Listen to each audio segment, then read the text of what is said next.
Flash Report! Siyempre may flash report po si Christian Yusores kaya ako sa tinatanong kung may ganap eh. Christian, go! Yes, Alvin, kakakumpirma lang nga lang ngayon ng Malacanang na nirelieve sa pwesto ni Pangulong Ferdinand Marcos Jr. si PNP Chief General Nicolas Torre III. Batay dito sa kopya ng sulat mula sa Office of the President, ang petsa ay August 25 ay kahapon at nakasaad din dito na para daw sa pagpapatuloy at epektibong pagpapaghatid ng public services ng PNP ay pansamantala muna siyang nire-relieve sa pwesto at inaatasan na i-turn over muna yung kanyang mga dokumento at iba pang mga impormasyon na hawak ng hepe ng PNP sa kanyang opisina habang wala pang ina-assign o itinatalaga bilang kapalit na pansamantala bilang PNP chief.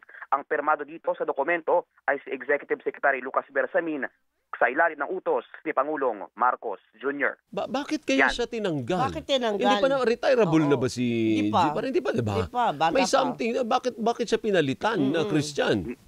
Oo, kasi nung itong mga nakaraang araw at linggo, natabunan lang siguro ng mga malalaking issue, Alvin, pero meron ding umuugong na problema dyan sa PNP. Kung nababalitaan natin, may mga umalma doon sa mga unang utos ni PNP Chief Torre, partikular na nung nagkaroon siya ng balasahan sa ilang mga matataas na opisyal. Umalma yung Napolcom dito parang kine-question yung utos ni General Torre na balasahan doon sa ilang matataas na opisyal ng PNP. May mga backlash din ito, no? May mga kumontra din doon sa Napolcom, may mga nagpaabot ng suporta kay General Torre.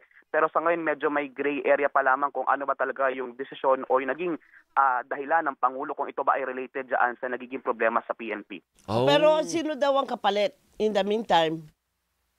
Sa ngayon, wala pang binabanggit ang Palasyo. Doris, abangan natin siguro sa mga susunod na oras kung ano yung update mula mismo sa Malacanang, kung sino ang posibleng humalili muna bilang tagapamuno ng Philippine National Police.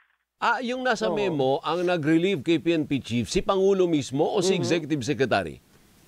Si Pangulo mismo mula sa Office of the President ito, Alvin. Okay, sige. Maraming salamat. Thank you. Maraming salamat kay Christian Yusores. DZMM Radio Patrol Flash Report! Balikan natin po